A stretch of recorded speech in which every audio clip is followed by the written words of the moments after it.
Welcome to the Suffer Up podcast with Nate and Ryan, where our mission is to encourage and lead others to suffer with a purpose, striving to level up in life with an emphasis on spiritual, mental, and physical well-being. These are the voices of Nate and Ryan. Thank you for tuning in today. Before we get started on today's topic, we want to give a special thank you and shout out to our supporters, Soft Socks. Soft Socks, we love you guys, and we're thankful for your support in this channel. They provide a toe sock, primarily for runners, but you can wear them every day like we do. Compression fitting sock for your feet. They're comfortable, blister prevention. If you would like to try a pair, you can use the discount code SUFFER10 at checkout to receive 10% off of a sweet pair of soft socks. To find them, you can go to our link tree in the description of this podcast, click on it, and you can shop their store. Thanks so much for listening, guys. We hope you enjoy this episode. So you brought it to our attention. We're going to talk about it at a later episode of what it means to suffer with a purpose. Yes. And we're going to put a disclaimer out there. We hit on it kind of in one of our earliest episodes. You can go back and listen to those earlier episodes, but you've got two dudes that are extremely nervous talking behind a microphone, and the quality is not quite as good as it is now, even though we do have a ways to improve. But stay tuned for that. Yeah. It got brought up in conversation, and yeah.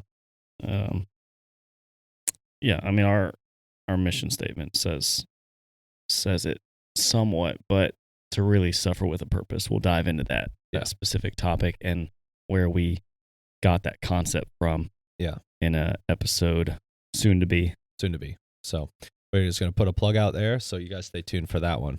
But today we are going to talk about the word grief and grieving and what that looks like.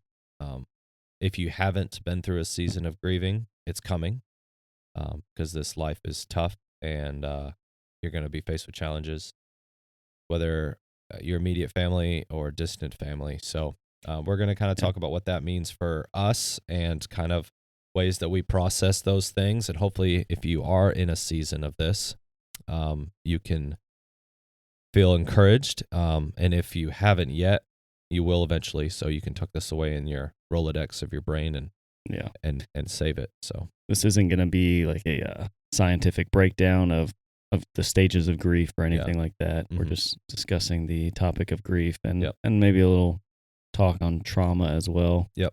Because it goes hand in hand. Mm-hmm. Yeah. If you haven't listened to one of our previous episodes, I'll go ahead and put this disclaimer out there as well. I am being coached by Sovereign Consulting with Jeremy Vandelinder. I really enjoy the coaching sessions. You can also find his stuff on the in our link tree as well. But he also does crisis intervention and deals with people who are grieving. He is a pastor, but he also has worked with fire departments with critical stress management and stuff like that. It's funny because during the conversation, this is in line with what we're talking about today, of the concept of grief and struggling and all of that encompasses. If I had had this coaching 3 years ago, it would have been a completely different coaching session. Oh yeah. So he's caught me on a productive track, if you will, on the mountaintop. On the mountaintop, which is great because even though I feel as though I'm on a mountaintop right now, I still have ways to definitely improve, like we all do. Yeah. And that there's always another summit. And so the coaching sessions are more like fine-tuning and focusing on certain areas of my life that really need honing more than others. But we'll also kind of talk about how we've processed and dealt with grief as well. So kind of a nice little intro for you. You can go back and listen to that other episode. I believe it's 42. So anyway, grief. When you hear the word grief, what's the first thing that comes to mind? Sadness. Sadness? Yeah. Yeah, when I think of the word grief, I think of the word turmoil. You're in turmoil, like no homeostasis, like everything is kind of all over the place. It hurts. You can't think clearly and just upset. Yep. Yeah. Definitely sad is a very good word, I think. But it's definitely like your world's been turned upside down.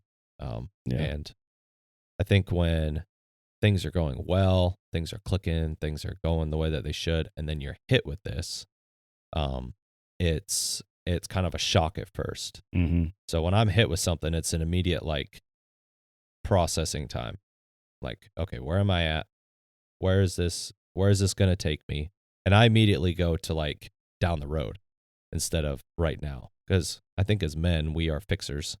We want to fix things, and we're like, okay, how can I fix this? How can I make it better? Sometimes you can't make things better. And I think that's when grief really hits. Yeah. Can't take it back. It's done. Like, when you realize that you have no control over the situation. Yep. Yeah. We struggle with that as men. Oh, 100% we struggle with that. You said something there, though, about like when it first hits, you get like that shock. Mm-hmm. And I think that's something that a lot of men, I think, are pretty good at. Mm-hmm. That fight or flight. We're typically more inclined to go the fight route. Yep. Like, oh, how do I fight against this? But I'm not sure that that's helpful in the grief. No. Because at some point you get to that step of what we just said where you realize you can't do anything about it. Yeah. And it's almost like it's more crushing at that point because you're trying to fight something that you have zero control over. Yeah. Yeah, absolutely. So this topic did get brought up because I am currently dealing with essentially the death of my grandfather. He has not died yet, but it is inevitable and quite soon. He's now kind of not really in much of a coherent state, extremely weak, rapid decline. So I'm truthfully, sadly saying that I'm not willing, but like I'm expecting a phone call at any time. Because he's got cancer all over his body. Yep. Right. So, like for me, and I have to kind of caution my heart, myself, of this is something that has like it hit the family. We understood what's happening. We're essentially the steps of grieving are happening before he even dies. Yeah. Which is like that's a great way to process it, right? If you have that luxury. Yeah. And I have to kind of protect my heart because I see things through a slightly different, more hardened lens. I was going to bring that up. Yeah. That like you, as well as a lot of our listeners, I'm guessing, are a lot more exposed to death regularly than normal people. I don't, without sitting here thinking very hard, I can't think of the last time that I saw a dead person. Yeah. Whereas it probably wasn't a very long time ago for you. No, it was last shift. Yeah, right. So maybe way too soon, right. But I mean, like, point being, you see them somewhat regularly, unfortunately. But yeah, you definitely, you and a lot of the guys listening, I mean, you guys have a totally different view of looking at this, and it's hard to not apply that to things that are so close to you because you're trying to protect yourself just like you are at work. Yeah. But you still have to move through those steps of grief and acceptance. Yeah. And you got to deal with it. And it's healthy. Yeah. Like it needs to happen. During my coaching session, one of the things that Jeremy mentioned was he asked me the question, like, how do you handle stress? Like when you just feel overwhelmed, like how do you, and one of the areas we talked about it in one of the previous episodes about the wheel, physical fitness is kind of my outlet. I call it my pill, if you will. Yeah. But like, that's my thing. That's what I go do when I'm stressed, and it's part of my routine and my regimen. But he said, that's really good, actually, that you do that scientifically, if you will. One of the 3 ways that you can really, truly get rid of, like a physical aspect that you can truly rid yourself of the stress or the worries or grief, is through 3 things. 1, sweat, so exercise, getting that dopamine spike. 2, is peeing it out. I didn't really clarify how peeing works, but I guess being hydrated. Yeah, I don't know if he meant that or if he meant like people drinking. Yeah. Alcohol. I'm not sure. I don't think I know that a lot we of are people, not supporting alcohol we're not supporting consumption, it at all. I think a lot of people use alcohol as their stress Some reliever. people do, yeah, and it's not necessarily a positive outlet. But the other one would be crying it out. Yeah. And so, as men, we don't want to cry. But on that note, all 3 of those, it's not just that something's coming out of your body, sweat, pee, or tears, but also, like you said, dopamine is the byproduct of working out. Well, all of those things release dopamine and other chemicals in your brain that make you feel less sad and depressed. Yeah. Crying does. Drinking absolutely does. Alcohol for sure. Not in a good way though, guys. Yeah, no. Staying Just put a Band-Aid hydrated on it, is definitely a much better route, and then go run. Yeah. But working out, all those things are going to make some chemical changes in your brain that truly make the biggest difference, not just excreting a fluid from your body. Yeah. Yeah. So like those three things, and I think crying is a healthy thing. Absolutely. It's okay to cry. Sometimes. If you're crying because you didn't get what you wanted, you're now in toddler status. You're a crybaby. You're a crybaby. But I mean, I can remember a couple times in my career where things got to where it just, and like women especially, they're like, oh, I had a good cry, but it's like a check of our ego. But there's been a couple times in my life where I was just at wit's end, and I just, the tears started falling, and like, that's okay. Yeah. It is okay. And like one time specifically, I was at work and I was at a complete, just overwhelmed state. And thankfully I had a really solid crew, and they noticed something was wrong, and they came over and gave me a hug, and we worked through it together. And it was a great thing. And like, we grew closer together as a crew because of it, instead of like, dude, get over yourself, you're fine. Like, but unfortunately a lot of guys don't have that network. But yeah, crying it out is like, that's a good thing. Like, let your body go through those steps and those processes, because it's literally a cleansing and a healing thing. So yeah, the little plug there of like, those three things are cry it out, sweat it out, and pee it out. And again, to emphasize, alcohol is not a good thing to turn to when you're grieving. It is an easy thing to turn to. It's just going to suppress the problems, though, for a short time. Yeah. As long as you can stay drunk, you're going to feel better. Yeah. But as soon as that wears off, you didn't actually do anything. Right. I'm going to clarify what he meant by peeing out, like specifically, because I didn't ask him. Yeah. I got a coaching session this week, so I'll ask him, like, what was that about peeing it out? Like, what's the scientific behind that? I'll see what he says. Yeah. But he said those are the three Maybe there's things. something about drinking a bunch of water. Maybe. Oh, no, you just stay super hydrated and all your worries go down the drain. Maybe so. Literally. But yeah, so like the process of grieving is different for everybody. And, like for me, I use physical fitness as an outlet. And again, I know we're going to talk about it more in a future episode, but like suffering with a purpose, when I put myself in a painful situation and I see myself out of it, I get a lot of gratification from that. Yeah. And there's a mental process that happens for me, and that is part of my process. And it's way more constructive. Now, hindsight, like there's two sides to every coin.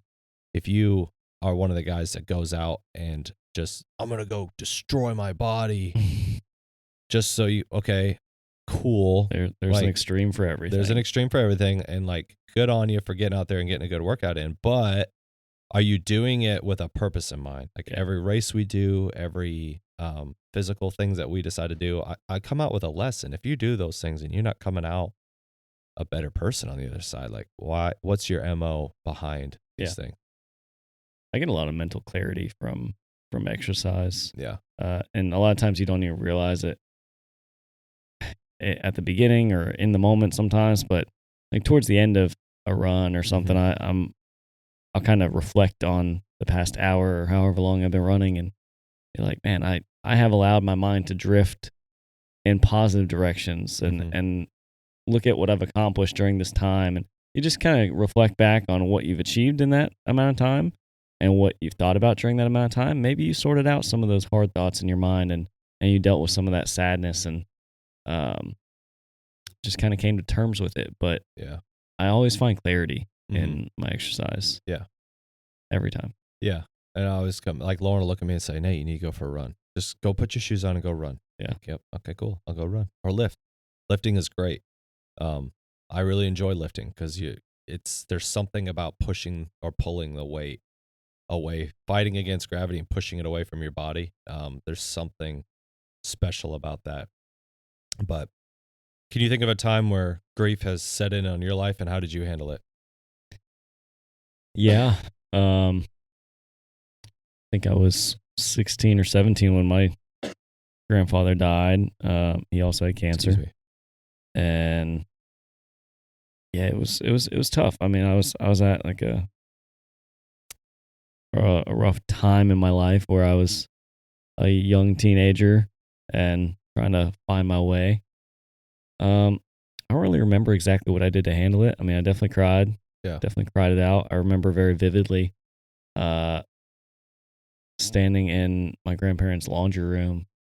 It's just where we happened to meet. But like me and my dad were walking through at the same time, and we both just hugged and just cried right there in the laundry room. Yep. And that certainly helped. Yeah. It didn't change anything, but made you feel a little better. Yeah. I don't know. I remember going and like sitting. He died in October. I remember going and sitting on like a mountaintop in Western North Carolina and just looking at all the fall colors around, like how beautiful the world that God created was. And I'm like, well, now Grandpa's up there with him. I mean, that brought me a lot of peace. Yeah. Just kind of getting closer to God, connecting with him. Yeah. But yeah.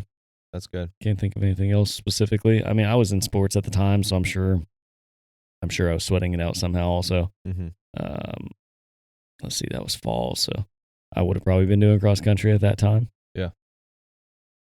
But yeah, those are the things that I remember the most. I was going to kind of wrap the episode up with this. I just had the thought now while you were talking, but statistically on Podbean, people tune out after about, like, because we have ADHD as Americans. But so I'm going to put it in the middle about death. Death I've seen in all different areas. I've seen it in the nursing homes that I've worked at. I've seen it in the hospitals. I've seen it under like tragic instant things, homicide to, fire fatalities to car accidents, you name it, suicide, all that stuff. Countless of them. There's something, death can be viewed in two different ways. Death can be viewed as horrific and tragic and sudden and all this. Or it can be seen as a beautiful passing of the baton, if you will. Celebration. Yeah. I'll do a real quick story.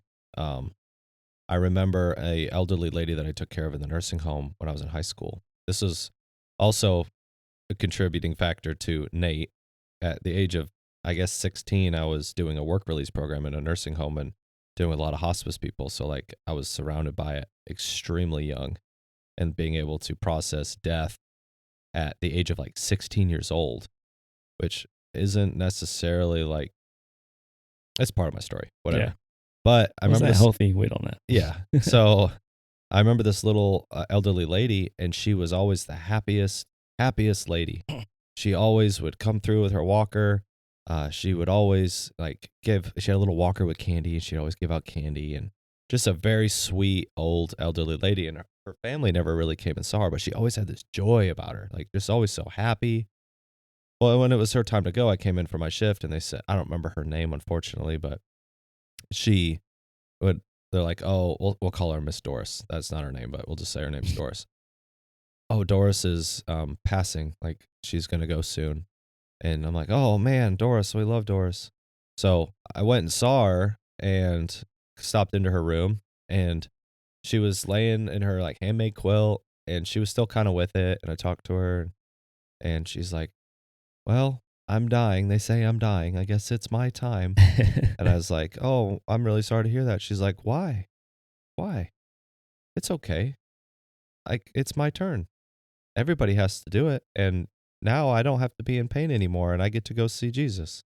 And like, I was a Christian, obviously. And I'm like, you know what? That's so, to see somebody die so boldly and with such peace. And I was in the room actually when she passed. Like, our family was there. I'm getting beverages for the family, making them comfortable in the nursing home. And when the moment she died, like, watched her take her last breath, she had a massive smile on her face. And she was saying things like, oh, hi, Johnny. And like seeing these people, like her soul was literally leaving as we were there. Yeah. And it was such a beautiful thing to see her pass out of this world and into eternity with such peace of like I get to see Jesus, and you could literally see her get excited. Most of the time, people's heart rates kind of go down when they die. Yeah. Like it'll slow down, slow down, slow down. Her heart rate actually increased with all, I believe it's excitement. Like she got excited physically on earth as she was passing. And then when she was gone, like her last face, when her last heartbeat was done, she had a smile on her face. And I'm like, that's a hell of a way to die, man. that is an amazing way to go out of the world, you know? Like, that's the way I want to do it. Yeah. And then hindsight, like I watched a man pass in the same nursing home, and he passed with his hands covering his face, and he was like, no, no, no, no, no. Oh, man.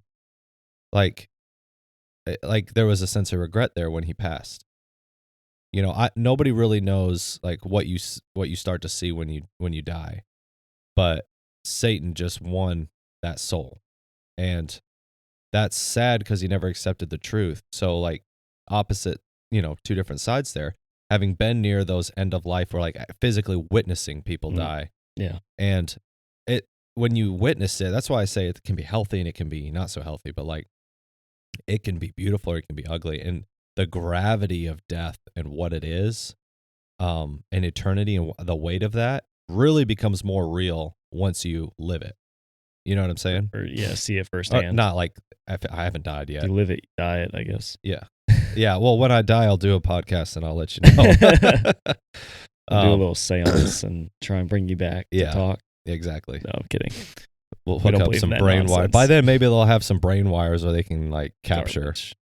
Yeah, it is garbage. But no, but death it's inevitable. Yep. You're going to face it. It's not something you can beat. It's one of the few things that, if you think about it, it's one of the few things that you cannot defeat. The physical form of death. Yeah. Now, obviously, Jesus died on the cross for all people, and he defeated death. The Bible says that, but we cannot defeat the inevitable, and that is the heart stopping and the lungs stopping, and you're now just a ball of flesh that goes in the ground, but your soul leaves. Yeah. But to your point, we often think that we have no control over our death. Right. And while we can't control the time or the place or how necessarily, we can control that final moment like you just described. Yeah. You get to decide if you're going to view your death as a smile on your face or covering your face saying no, no, no. Mm-hmm. That is 100% your decision. Yeah.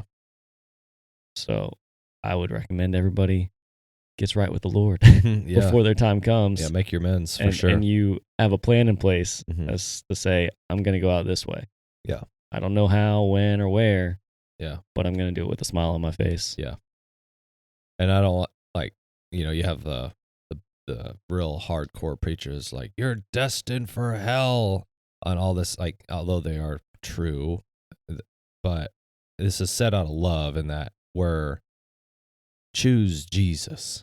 Like, it's not that hard to just choose Jesus. Like, he is the way, the truth, and the life.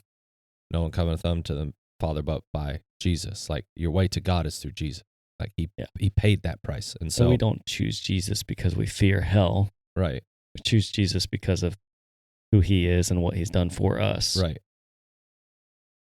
But that comes with the perk of not going to hell. Right. Yeah, exactly. So, and a lot of the episodes that we do it encompasses that theme, of course, but you mentioned something, and I was like, I've learned a lot seeing death so frequently. Yeah. But I also have to kind of protect myself I don't want to become so hardened by it that I don't value what it is, because it almost becomes flippant. Like, oh, yep, there goes another one. Like, that was a soul that just left this earth. Like, yeah.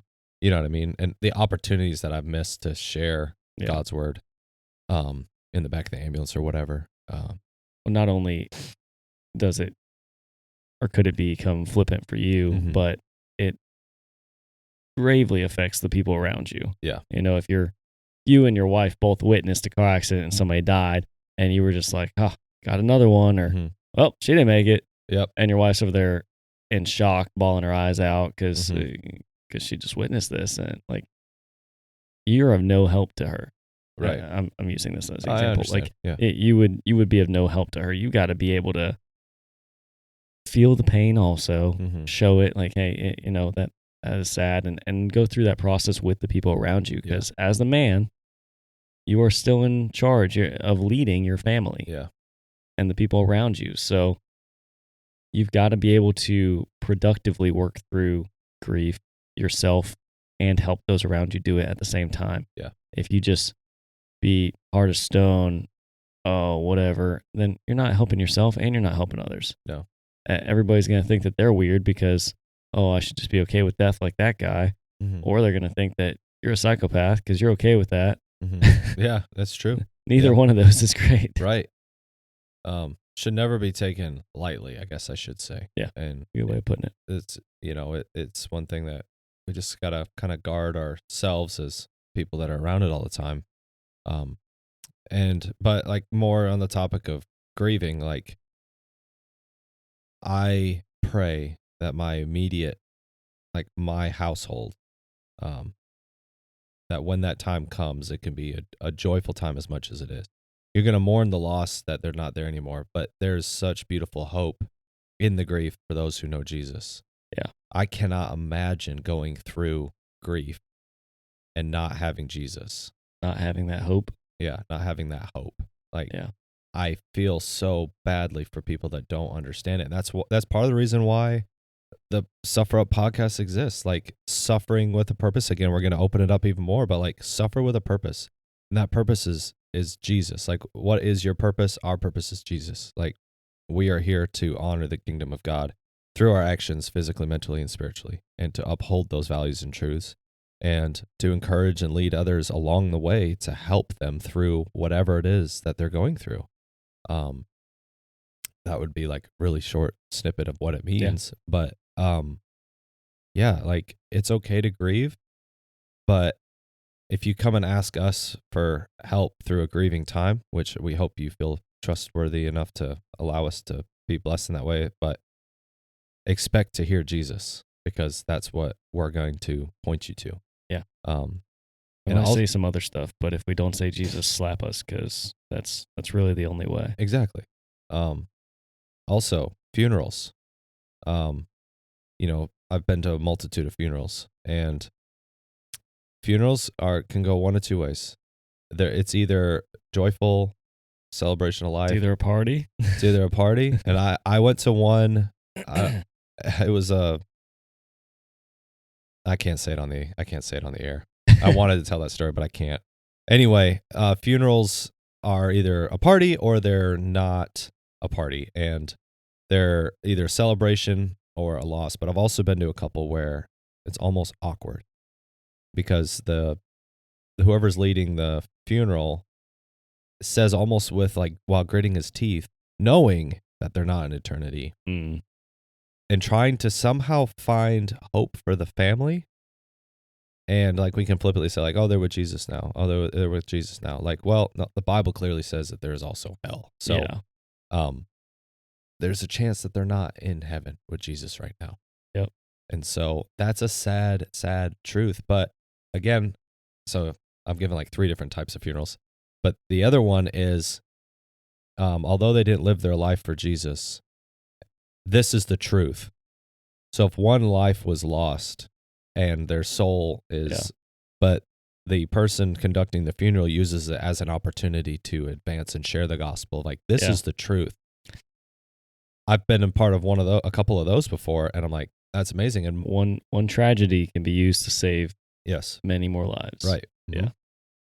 And then even, I'm giving multitude of examples, but a lady who died from cancer, she said in a prayer early on in her life, she said, Lord, use my life in whatever way you need me to. She basically truly submitted to God in a very powerful way. And this is an example of like, be careful what you pray for. But she was an extremely devout Christian lady, loved the Lord. You could see it in her heart and in her actions. She got cancer, and she continued to sing in church. She continued to just love on people despite her terminal illness. And like, she touched so many lives, and her life literally was a beautiful celebration, and God used her death and brought other people to Jesus. Yeah. Like, praise the Lord. Like you know, the climax of a sermon was her death. And, Yeah. And all the people were like, wow. yeah. It's tragic that she's gone, but like, there's so much that came from that. Yeah. And God literally used her life in a positive way. Your life's not just about how you live, Mm-hmm. but about how you die. Yeah. And Exactly. I think that's so true in that example right there. Like it's how she died that changed lives after she was gone. Mm-hmm. Pretty cool. It is. So, and then watching the family go through that grieving process was so much easier because they had the truth, and they knew that, like, I mean, her husband was distraught and in a lot of pain, of course, and he went through a difficult season there, but the truth still remains that, like, she's in eternity, and she left a legacy behind. It's hard to be sad forever when you have so much positivity and hope surrounding where they're at now and what their life meant, like what came of that. It's hard to look at that and be that upset. Yeah. When you can see the results, you see the fruits of their labor, and you're like, man, I really can't cry too much because look at what it produced. Mm-hmm. Yeah. It's hard to miss. Yeah.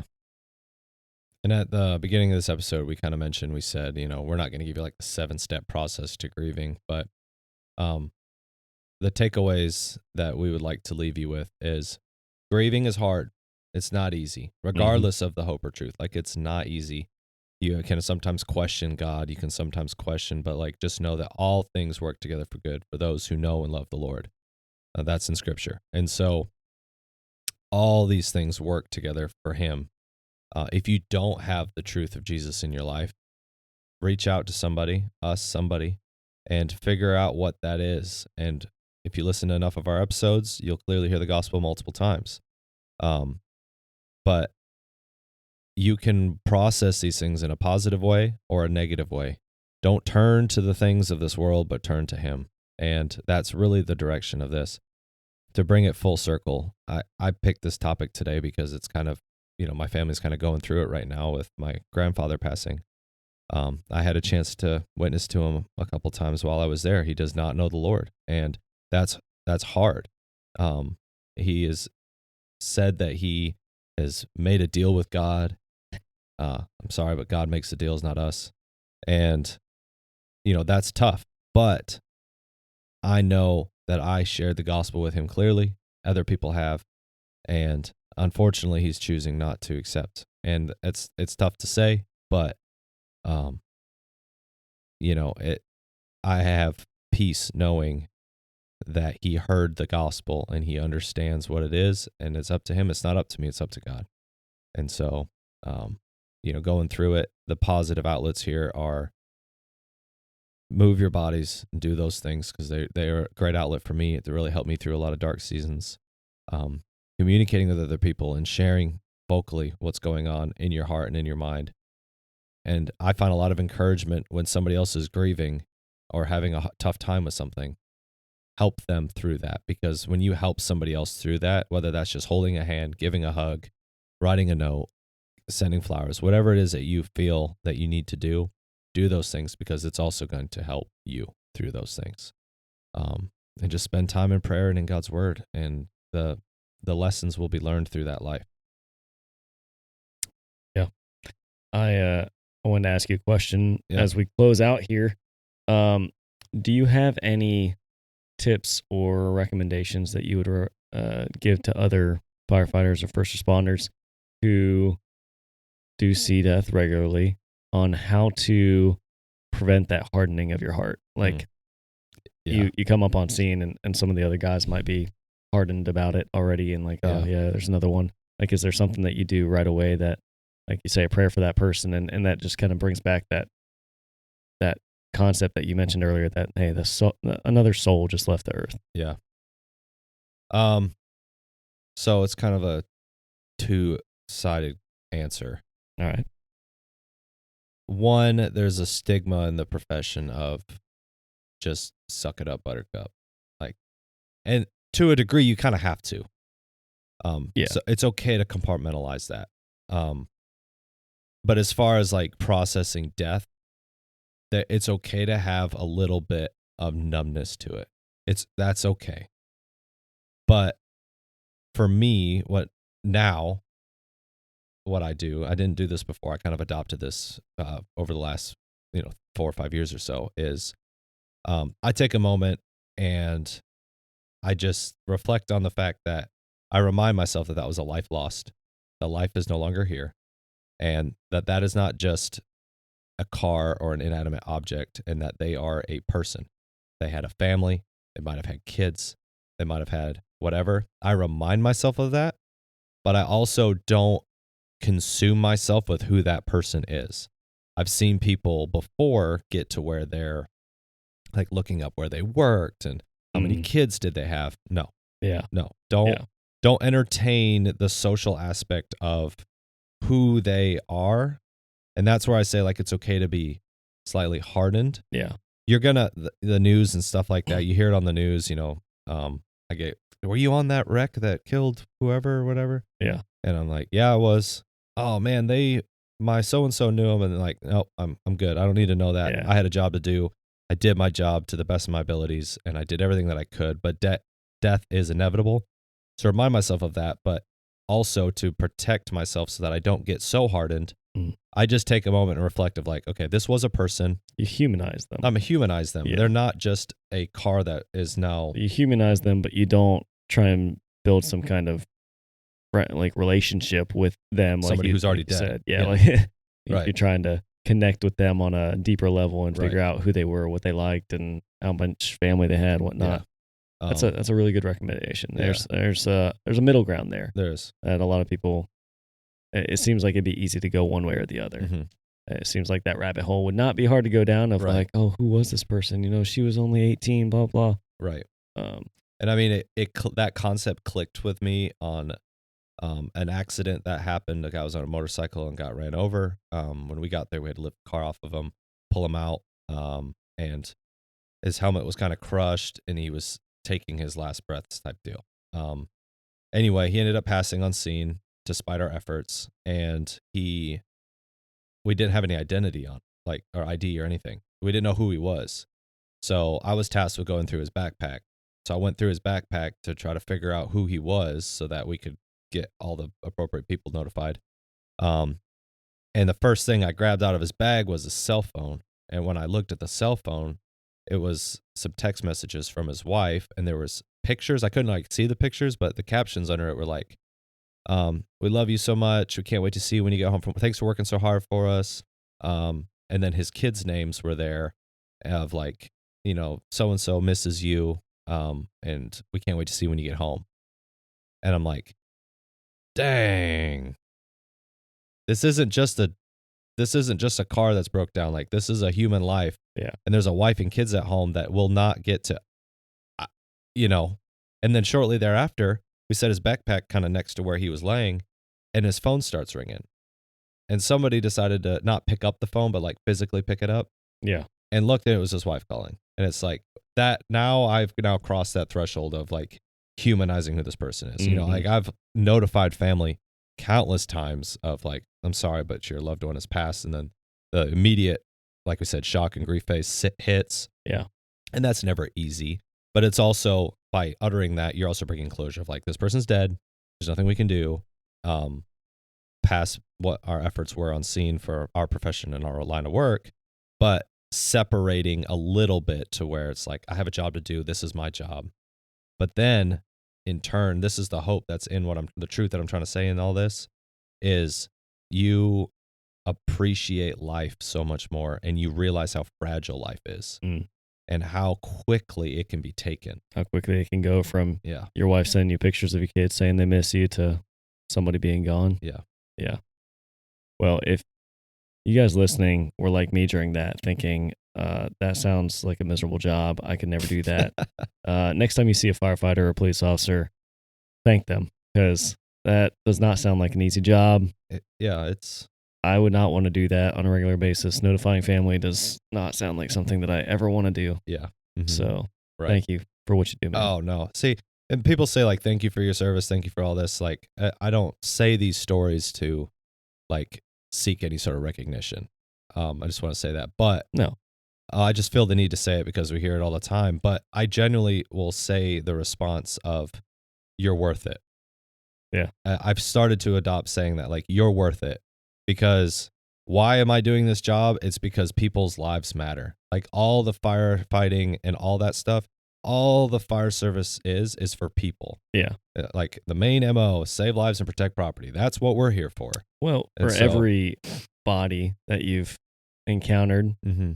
there's been another person saved. I would Yeah. guarantee it. Yeah. Or a house I would hope saved, so. or, Yeah, or a car. Like there's been numerous things saved and positive outcomes Yeah. to match every single one of these deaths that you've Yep. talked about or experienced. Crisis management. Yeah. Yeah. Do the So- most amount of good for the most amount of people. And that's Yeah. our MO. But no, thank you for that. And it's the best job in the world. I love it. It brings so much rewarding encounters. And today we're talking about grief. So of course you're hearing a lot of the bad stuff, but there's a lot of good stuff that comes from this profession. So, I love it. It's been a part of me for the last 13-ish years, and, it's taught me so much, and there's nothing that I can do to give enough back on what it's given me. And, yeah, but if you thank a fireman, if you thank anybody, my response has been like, you're worth it, thank you. Or it's, we love what we do. Thank you for being a citizen here so that I can have this job, Yeah. So, but yeah, I appreciate that. Well, thanks for sharing your personal story with grief. Yeah. Today. Mm-hmm. I know that's not easy, and we're all going to pray for your family and Appreciate that. the inevitable. Mm-hmm. Pray that your grandfather softens his heart Yep. before it's too late. That's it. And if you're also listening to this and you're like, you know what, I've got a family member going through the same thing and they just won't accept, I challenge you with this. Have you shared the gospel with them? I asked the pastor once, who of a church that I won't mention. I said, when's the last time you had a gospel-centered conversation with somebody outside of these church walls? And he didn't have an answer for me. And he's like, that's a really good thought. Yeah. And that's a whole nother topic for another day, but share the love of Christ with other people if you have it. Yeah. Quick So, side note on that. yeah. We talked about in a recent episode networking. Mm-hmm. Networking used to just be called evangelizing Mhm. or discipling. Yep. There's no reason that every time you meet somebody outside of those 4 church walls that you can't lead the conversation down to, oh, so where do you go to church? Oh, you don't go to church. Are you a Christian? Mm-hmm. And start prying into their life a little bit to get to know them and find out if they do or do not know the Lord. Yeah. Use those situations. Take advantage of those times that God has given you, those kairos moments, Yep. as we talked about in another episode. There's an opportunity in almost every situation for you to discuss that with somebody. Yeah. And find out, where are they going when they die? That's it. Are they going out with a smile or crying no? Crying no. That's it.